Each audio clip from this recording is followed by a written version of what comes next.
is precious. Steal whatever you want. You liked a voice? Grab it, try it. You like another thing? Mash it together. He was talking about making Zoidberg and how the mumble-mouth vaudevillians of the old Jewish theater, and how he grabbed that and he used another thing and he's like, it's me, Dr. Zoidberg. And I was like, well, I really like this. Whoop, whoop, whoop, whoop, whoop, whoop. So, you know, I don't know, you know, it's just wonderful that the community is that gracious. That they'll include you, they'll talk to you. You know, as a local, being invited and being able to sit with those other VAs from LA and New York and Dallas whenever they come up. Just the graciousness, you know, people are weird. Voice actors in particular, right? Like we're paid to be weird, so we get hopefully better at our version of being delightfully human. Boom. What is a project that you are personally proud of?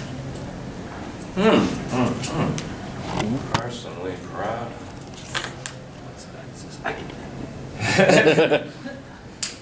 Yeah, I guess I get so sidetracked by what other people like. You know, people have certain things that I've been in that they want to talk about and sign all the time. I just like doing the work. I mean, it's always, that first Wallace session was with my brother. My brother and I got hired on the same day. I had the audition, he didn't. I brought him with me, I snuck him in, we both got hired, we both got to do Dragon Ball GT together, we both got to do Hunter x Hunter together. That first Wallace session was this enormous man named Dave Pettit. Big, booming voice guy, and what I started to appreciate was like being with other VAs and crowding around a microphone and improvising and just like mucking about for an hour or two was so freeing. And I guess that started to give me like the confidence, because I don't know, when I'm on stage or on camera, there's scrutiny, right? It's hard not to turn off that side of you. So I know that doesn't answer your question, but there is something just, for all of us that don't know where we're supposed to be weird, you know, just like taking a microphone and listening back, or taking your phone and going to a closet and going, God, I'm weird. Thank God for that. I don't know if we have time for one more. One more. One more that hasn't been asked? Yeah, hi. Did you tell them about closing credits?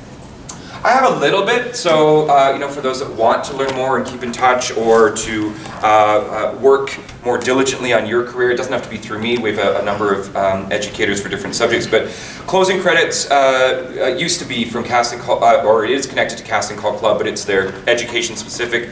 So we've got online courses. You can always reach out to me at brendanhunter.com. I do private workshops and help as well if people are looking for something very specific. A lot of people just want like an hour to like fine tune what they're about, and I'm happy to help with those types of things. But yeah, if you want something more long term, like a 12-week 201 or 301 voice acting world, that's closingcredits.com, where myself and other VAs of the industry try and demystify and help for that time as well. Anything that we've missed? Anyone? All right. I've been missed, but my last question was, so most of the work that I've ever done has been live theater kind of stuff. How do you deal with the fact that the recording of your voice sounds nothing like what you think it's supposed to sound? Totally. You know, and I think all of us have been dealing with some form of that our whole lives. The first times we heard ourselves recorded and we were so embarrassed. It gets better. Okay. Like, it just gets better. Like, the 10,000 hour rule applies to everything, and I don't know how many hours we're both into our unique trajectories, but it gets better. The wall gets shorter. You're able to differentiate it, but it's more like a curb eventually, right? Or a median. Yeah, and just getting to a point where your mind is okay with, yeah, that's how everyone has always heard me. That's As opposed to just would be like, how do I then play with like my timbre, my pitch, and those things while listening to my. Because you got to start listening like a director, right? You can't just listen in your head. Yeah, no. You have to listen back and go with some scrutiny or some self-criticism. I am hearing the product now, which means I'll have to get better at learning what that sound is like when I'm doing it, so I can modify in real time. Because if I listen back and I go, oh, it still sounds like that guy, then I haven't done that yet. But the wall gets lower the more we do it. And I know sometimes it's just like, who is that voice? So, did anyone get, did you still have one? I did. All right. Since you work from home quite a bit, Yeah. with your own studio, do you find yourself having issues with working with your own sound? Because I'm not an engineer. I'm not an engineer either. I'm terrible at it, like when I'm trying to. I make sure that's a part of my negotiations. I'm not going to engineer this. I know engineers if you need help, but my job is to provide you with a good quality recording that then you do whatever you want with, client. But yeah, I mean, most of my work has gone into protecting the space around my microphone so that I can give more consistently strong quality. And it's still imperfect. Like, I'm on a version of my booth I really like, but it's not as far as I want it to go yet. And my next version of the booth is learning from this one, which learned from literally, you know, like I had hospital curtains and a carpet and some egg cartons on the ceiling because I'm like, I don't know.